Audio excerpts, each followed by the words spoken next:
In the heart of London, as a young man, I found myself enslaved by a feeling so powerful it consumed my every waking moment. Hatred. This wasn't a fleeting emotion, it was an all-encompassing force that gripped me, a bitter brew born out of a personal betrayal. It was a friendship turned sour, a bond broken by deceit. The intensity of this feeling was unparalleled, casting a dark shadow over my personal and professional life. It was a constant companion, a relentless tormentor. It felt as if I was trapped in a maze with no exit in sight. The struggle to break free from this emotional bondage was a battle of epic proportions. It was a journey through the dark forest of resentment, fear, and past experiences. And that, my friends, was my journey through the dark tunnel of hatred, a journey that opened my eyes to the psychological complexities of this potent emotion. Hatred, like a stubborn stain, is hard to wash away. But why is that so? Often it's not the person or circumstance we despise that's difficult to release, but the psychological barriers we've erected around our emotions. These barriers are like a fortress, keeping us anchored in a sea of negativity. Let's consider resentment, one of these mighty barriers. Resentment is like a slow-burning fire, fueled by past wrongs and perceived injustices. It's not just about the original offense, it's the narrative we weave around it, the story of ourselves as the wronged party. This narrative becomes a part of our identity, and letting go of resentment can feel like losing a piece of ourselves. For example, imagine a person who has been betrayed by a friend. Over time, the resentment builds up, casting a shadow over every interaction, every memory linked to that friend. The individual holds on to the resentment as it validates their feelings of betrayal and hurt. Fear is another towering barrier. Fear of repeating past mistakes, fear of being vulnerable, fear of getting hurt again. The person we hate becomes a symbol of these fears. By hating them, we believe we're protecting ourselves from future harm. Let's take the example of a failed romantic relationship. One partner might harbor intense hatred towards the other, not because of the person they are, but because of the pain they represent. The hatred serves as a shield, a defense mechanism against the fear of experiencing such heartache again. Our past experiences also play a crucial role in this fortress of hatred. Each of us carries our past with us, like a backpack filled with memories, lessons, and scars. Past experiences, particularly painful ones, can lead us to form negative associations, influencing how we view others and ourselves. Let's say someone had a tumultuous relationship with a parent growing up. Those experiences might lead them to harbor hatred towards figures of authority in their adult life. These barriers, while seemingly protective, often do more harm than good. They keep us trapped in a cycle of negativity, preventing personal growth and healing. They perpetuate the cycle of hatred, making it harder for us to let go and move forward. It's like being shackled to a heavy weight, constantly pulling us down, preventing us from reaching the surface and taking a breath of fresh air. It's a formidable wall we build with these bricks of resentment, fear, and past wounds, a wall that often confines us within our own hatred. But remember, walls can be dismantled, bricks can be removed, and with understanding and effort, we can break free from the chains of hatred. Ever wondered why it's so hard to forget someone you hate? Could it be that hatred is a stronger form of attachment than love? Let's dive into the murky waters of our emotions, where hate and love intertwine, and explore this intriguing idea. Psychology reveals surprising truths about our feelings, and one of them is this: hatred can sometimes be a stronger form of attachment than love. Imagine a scenario where a close friendship or a romantic relationship turns sour. It's easy to recall the good times, the laughs, the shared secrets, the moments of joy, but when things go wrong, these beautiful memories are often overshadowed by the pain, the betrayal, the disappointment.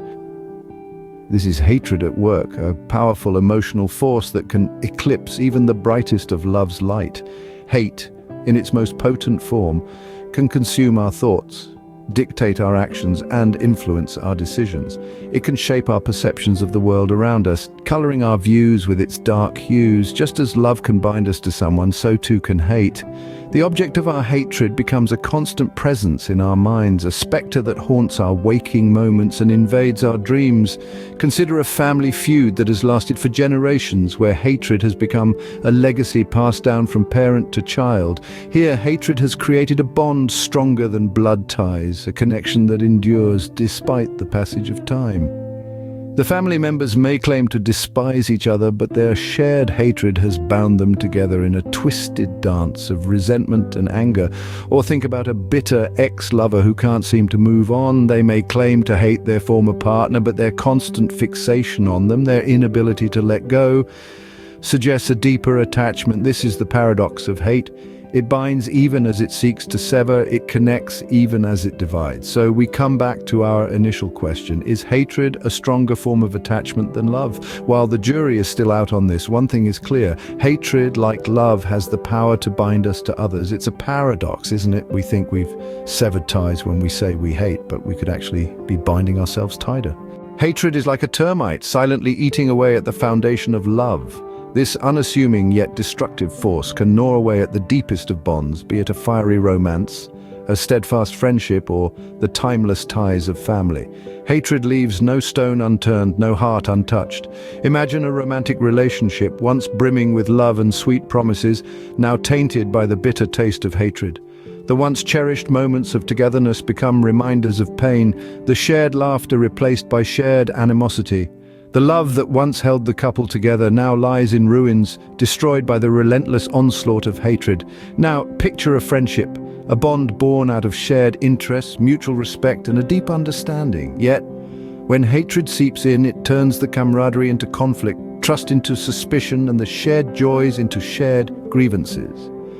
The bond, once unbreakable, now lies shattered, a victim of hatred's cruel touch. Family connections, too, aren't immune to hatred's destructive might. Blood ties, which should be the strongest and most enduring, can also be eroded.